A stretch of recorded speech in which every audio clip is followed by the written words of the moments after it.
The world is getting crazier. People are acting more and more insane. The end of the world is tomorrow. There's only one thing to do when the world is falling apart. Listen to Basil and Gonz as they discuss this week's news and events through the lens of Bible prophecy. You are listening to Canary Cry News Talk. You're listening to Canary Cry News Talk. It is March 13th, 2017. This week, Pig Patrol, NeruoLaw, Hipster Pope, Time Crystals, and Boaty McBoatFace. My name's Basil. And this is Gonz. Thanks for joining us for another episode of Canary Cry News Talk. You can get all the episodes at canarycrynewstalk.com. Yep, canarycrynewstalk.com. Having the hardest time talking today, Gonz. We had to do that intro a few times. But this week in the news, we've got some all sorts of interesting stuff. We've got some stuff you may not have heard about yet. First of all, we have Pig Patrol, Gonz. You want me to start off with the Pig Patrol? I don't know. That was me like passing it to you. I was hoping you'd make all these big decisions. Yeah, the New York Post reported Pig Patrol Pig hams it up downtown.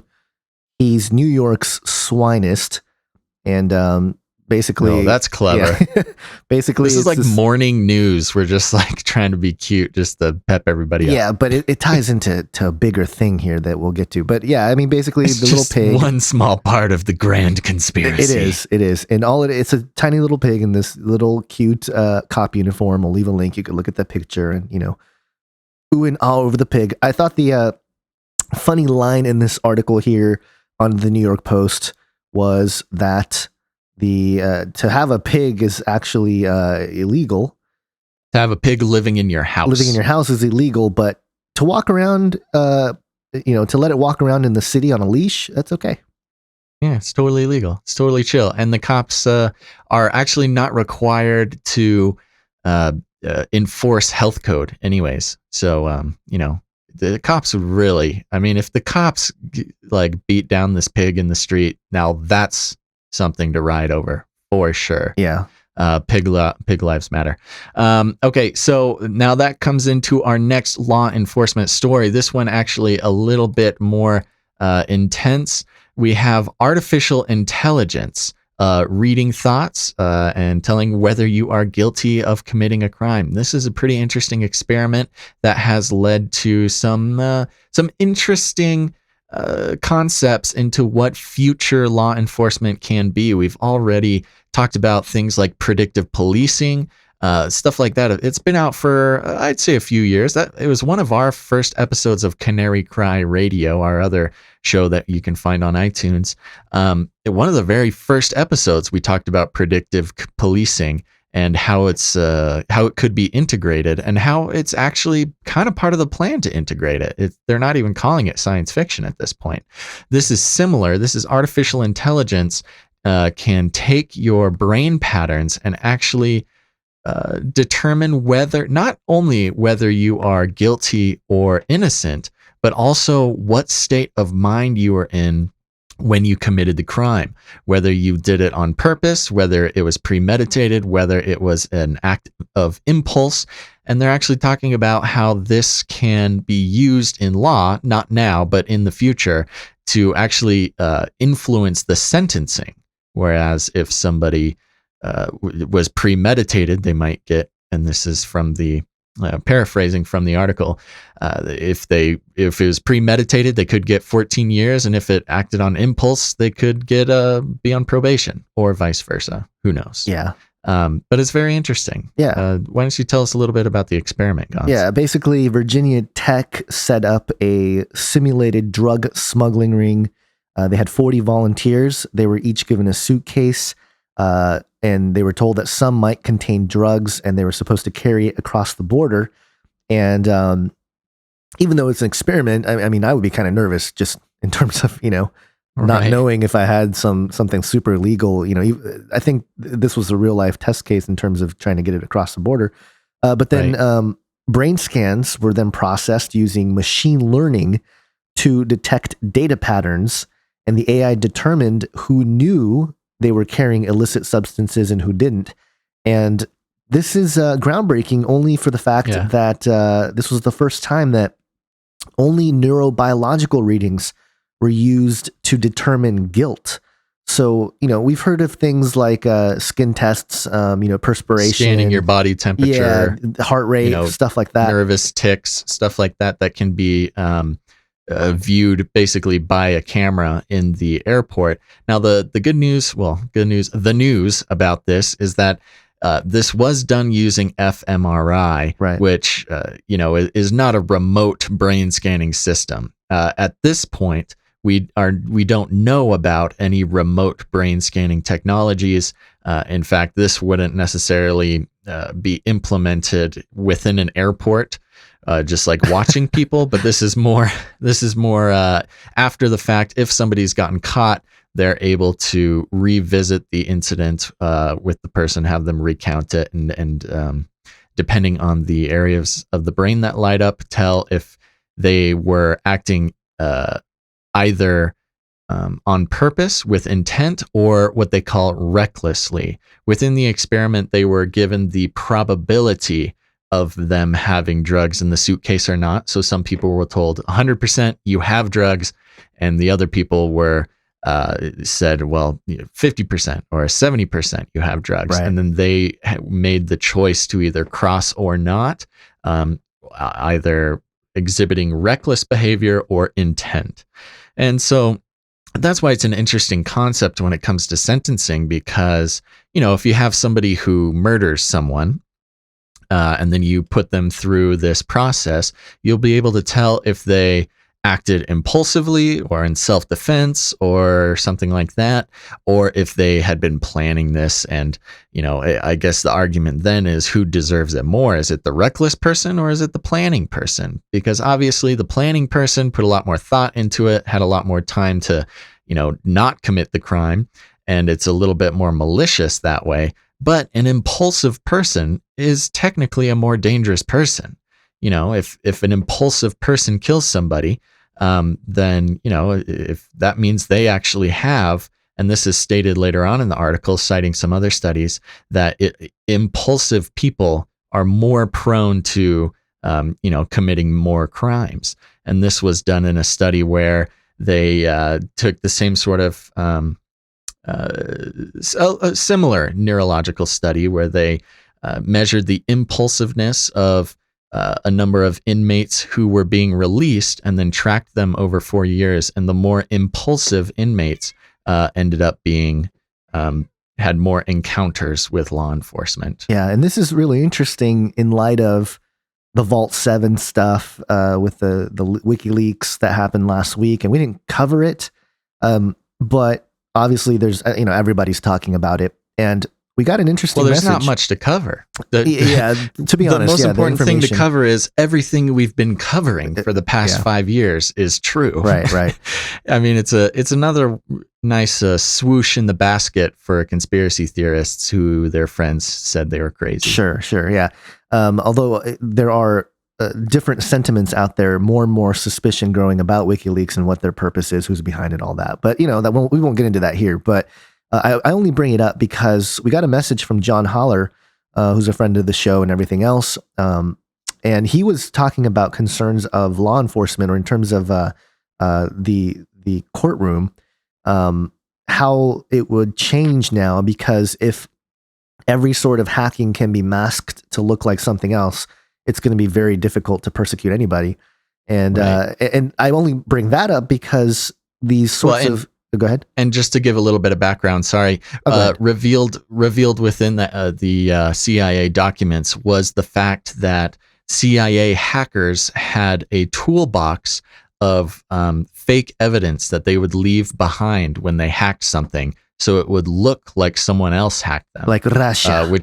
Which is more either, if WikiLeaks is Russian propaganda, or if it's not, that would have some interesting things to say about the DNC hacks during the election. Right. It could have been the CIA who left Russian trademarks in order to implicate Russia, or who knows? Right. Could have been Russia. Right. Well, yeah, that's going down the rabbit trail I didn't want to go down, Basil. Well, there I'd go.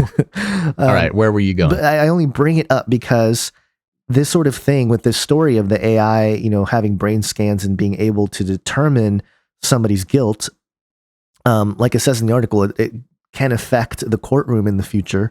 And I'm just thinking of the countermeasures that criminality and how technology is already kind of a big part of, the criminal underground or whatever.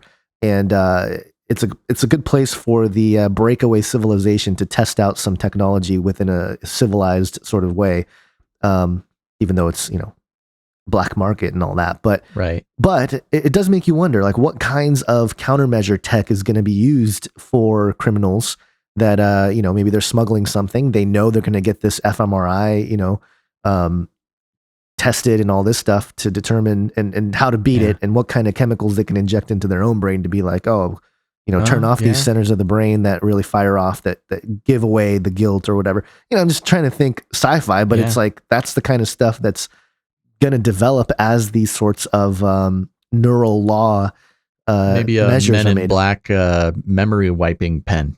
Yeah. That kind of stuff isn't out of the question. There's science behind some of that. No, it's really not. And one thing that I do find fascinating about this is, there are the cases where, drugs are slipped into somebody's bag, or they are, maybe they are, I don't know, unbeknownst to them, they have smuggled drugs, where in today's law enforcement or judicial system, those people, that person who didn't even know would be sent to jail for like 10, 20 years. Yeah. Especially if you answer. That's why you get asked if you've left your bag somewhere, right? When you're trying to board a plane. Right. But using this technology, that person who honestly didn't know they are smuggling drugs, they would actually be the person who gets off with probation or something like that. Right. Which, I guess that is a little bit more of the type of justice system that we'd all like to see. But it's still included in that, has some very fascinating, I don't know, just dangers, I guess, in the future. I hesitate to call them dangers, but it just potential changes dangers the future so much. Well, imagine if you're taking the stand in a courtroom and you have to put on this little helmet with a red light or green light, and instead of swearing on the Bible, you just put on this little fMRI helmet scanner, and you can tell in real time or if the person is lying or not. Yeah. I mean, it's really fascinating. What's more terrifying is if they basically genetically modify Tiny Porker and the police pig, and they infuse it with this artificial intelligence. So now you have an interrogating pig AI who knows if you're guilty. That would be just who knows you terrifying. Better than you know yourself. Robo pig cop. Robo pig cop. Yeah. All right. Well, I think we really hit the nail on the head with that conspiracy theory. Let's see how that pans out in the next WikiLeaks. You heard it here first.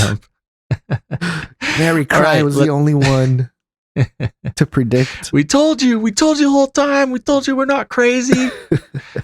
Okay, let's move on to the hipster pope. Oh, wait. Before we go to the hipster pope.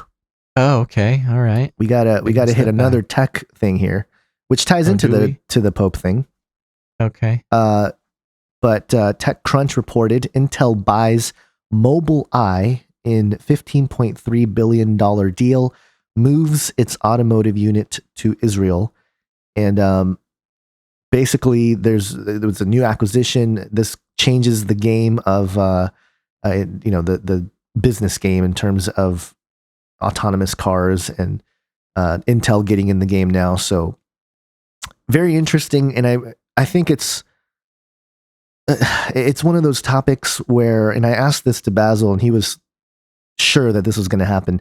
As most listeners know, if you don't know, my wife is about to have another baby, and it'll be my first blood baby. I have a stepdaughter, but being born in 2017 means how many years before she's going to be in a driverless car? She may not even learn to drive. That's what I'm saying. It's kind of a weird. That's interesting.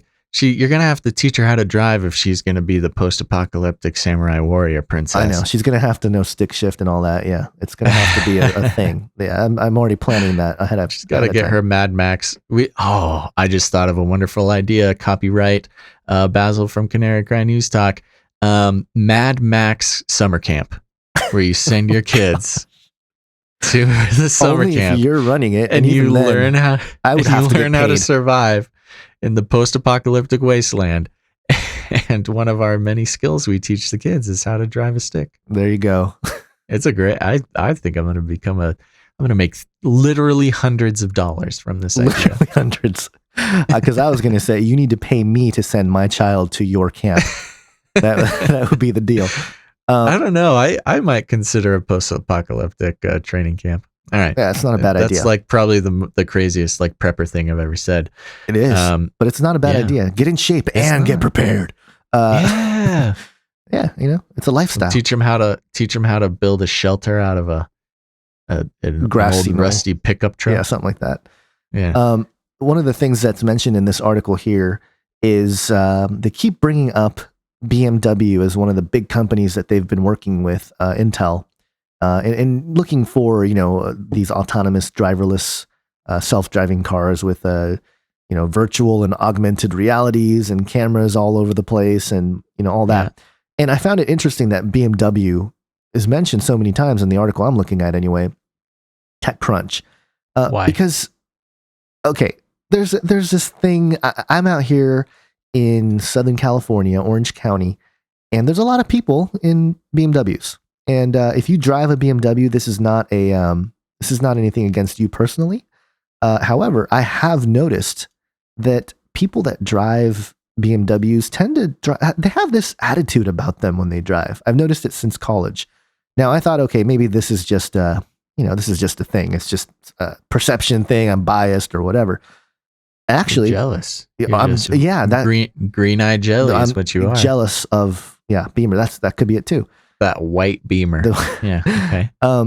But in fact, in 2013, several articles were published that confirm scientifically that people that have BMWs are some of the worst drivers because they are, let's see, what's the term they used here? The most aggressive and selfish. So wow. Scientifically shown, BMW drivers, and again, I'm not saying that you are if you drive a BMW. Yeah, you are. But, you are saying that. But I have witnessed it firsthand, especially those. And now it's scientifically proven. Now so it's you're scientifically a bad proven. person. So yeah. But Jesus loves BMW drivers too. Absolutely. Although I don't know if Jesus would roll up in a Beamer. He might. He might. He's here to break that religious spirit. That's true. He might turn it into something else. He might turn it into like shoes for everybody. Just water. Just water. Yeah, water works. Yeah, BMW into water and then water into wine. So anyway, I mean, I just thought that was interesting, and I brought it up only because, BMW being a very progressive type of company, appealing to the market that it does in this sort of a little bit more pricey car. They're the target audience to be like, hey, you know what? You can have your Beamer and you don't even have to drive it anymore. There you go. It's wonderful. And, Beamer being a luxury car, I think that moves us into the hipster Pope, who was given a Tesla Model S by a German, what was it? A German newspaper? Der Spiegel it's a German reports. newspaper. Der Spiegel.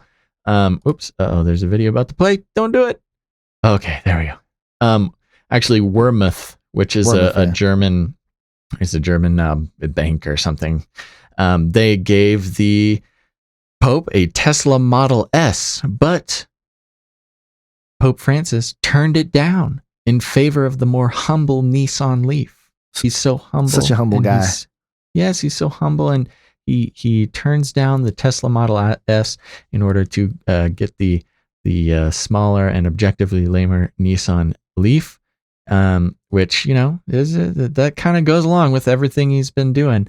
But everybody's very excited now that the Pope is in a 100% electric vehicle.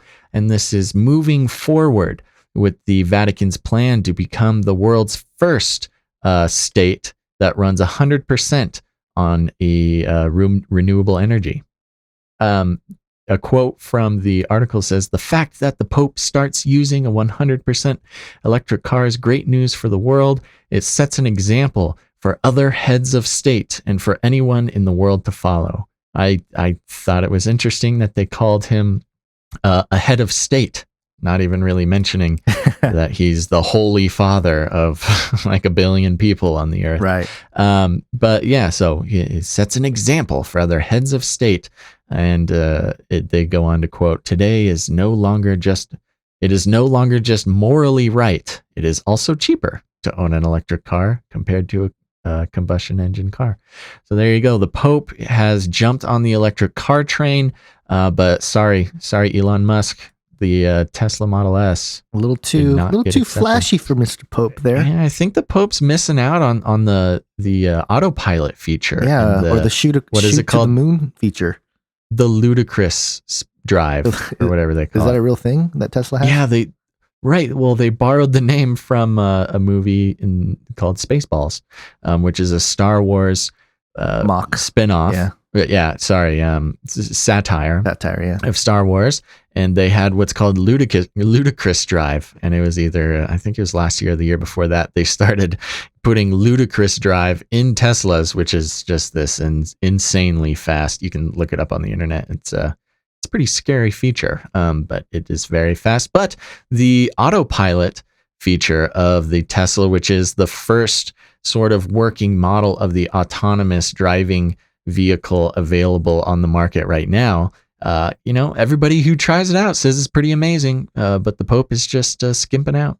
I guess when you have like a billion people on Earth just begging to drive you around, you don't need any autopilot features in your electric car. Well, it's interesting too, because we'll see, just mentioning the Pope, some suggesting he is the last Pope. Yeah. If there is some sort of destruction of the Vatican in some way, it would be a perfect opportunity to rebuild it or even, they don't have to destroy it. They can just upgrade it to a smart city. It's part of the whole green movement there you go. thing. So that's happening. They already have 2,400 solar panels installed in the Vatican They're going back in for 2008. So, there's a precedence set there that the Pope is definitely behind the same agenda. And show-offs. It's all predicated on fighting global warming, Basil. Right. I know. We all need to do that. And yeah. Go ahead. Yeah. I teed it up for well, you. I was going to say we're running low on time here, and we got a couple other things to get through. One of them is time crystals. And I think we should say a quick thing about time crystals and then get to the real bell of the ball. Okay, because I teed you up and you didn't hit it. I know. I want to save Boaty McBoatFace for the last part. Fine. All right. So we got time crystals. It's been floating around the internet, especially on Facebook. This seems to be a very exciting thing, especially for our listeners, mainly because it's really one of the most definitive experiments involving, kind of crossing the boundaries of dimensions and fiddling with matter in order to store information. Store information, yes, and it's interesting because it was really hard to understand. I spent a lot of time reading up on this and tried to go to some of the source material. It is very complicated, but what the language that has been published states is that they have created crystals using atoms that are not only a construction in space where the atoms are vibrating within space, which is sort of how normal physical matter arranges itself in repeating patterns. Right. But now these crystals are repeating their patterns in time, which is an interesting concept to try to grasp onto, and it's really almost impossible to think about without just turning your brain into you got to really switch on that theoretical mode in order to even realize what this means, right? Or even envision it. I feel like our brains really aren't even prepared to envision it. Yeah, we don't have kind of the chalkboard or the whiteboard to draw out what it looks like as an example. Right. And they try to explain it, but really it's almost impossible to see in physical form. They haven't released an official picture. Now they only did create it for a few milliseconds. Right. It was less than a millisecond actually. Right. Yeah, sure. And so, we've still got a long ways to go, but this does say a lot for quantum computing. Whoa. Sorry. I got the old automatic ads playing on this article. Sorry about that. But anyways, there you go. What do you think about that, Gons? Are you scared yet? No, but it does confirm a lot of, again, confirming the stuff that we've touched on and discussed with, the crystal skulls and things like that. The possibilities, I suppose, of artifacts like that having some sort of information that is within it. Yeah, it's interesting, all the new age sort of obsession with crystals, and how they're sort of, have metaphysical powers and things like that. This may actually be a crystal that has some sort of metaphysical connection. Sure. I wonder if this means that when they created it, they actually sent it into the past, existing before they even saw it in the future. Yeah, it's possible. Whoa. And that sort of mind-bending stuff makes sense because the article quotes a JQI fellow, Christopher Monroe, who says that this phenomenon can help us bring such systems into future quantum devices. And, this is perfect for quantum computing. It's the perfect device for it. But I just found it interesting that this, quote unquote time crystals are a real thing. It's just a wild place we're at with science. It's like no longer science fiction. Yeah, I'm pretty sure I played some video games that had time crystals involved. Yeah. In it. All right. Well, I'm sure we will talk about more updates with that. But while we got about a minute left here, it's time to talk about Boaty McBoatFace. Yeah. For those of you who may not know who Boaty McBoatFace is, back in, I believe, 2015, there was a new scientific research vessel being built that was going to be sent to the Antarctic and solve global warming. NERC held a competition online where people voted for what they thought the best name for the boat would be. And after a satirical comment on the BBC, Boaty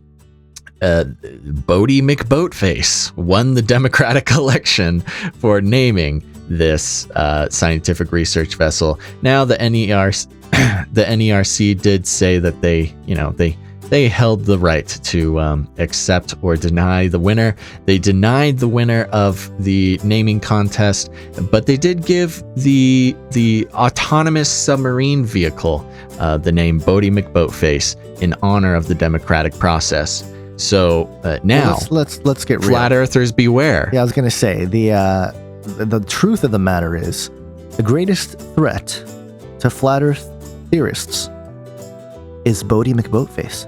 That's true. Boaty McBoatFace is going to be sent underneath the ice of Antarctica to try to go in and do some climate studies to see how the waters underneath there are affecting the winds. But or discover the portal, or discover the portal, or the wall, or the hole into the flat Earth, or the whatever it may be. The hollow Earth. Yes, sorry, the hole into the hollow Earth. But Boaty McBoatFace, you will tell us the truth. I believe in you. You got to trust a name like that. Yep. Well, there you have it, folks. Thanks for listening to Canary Cry News Talk. Make sure to tune in next time. But until then, think outside the cage.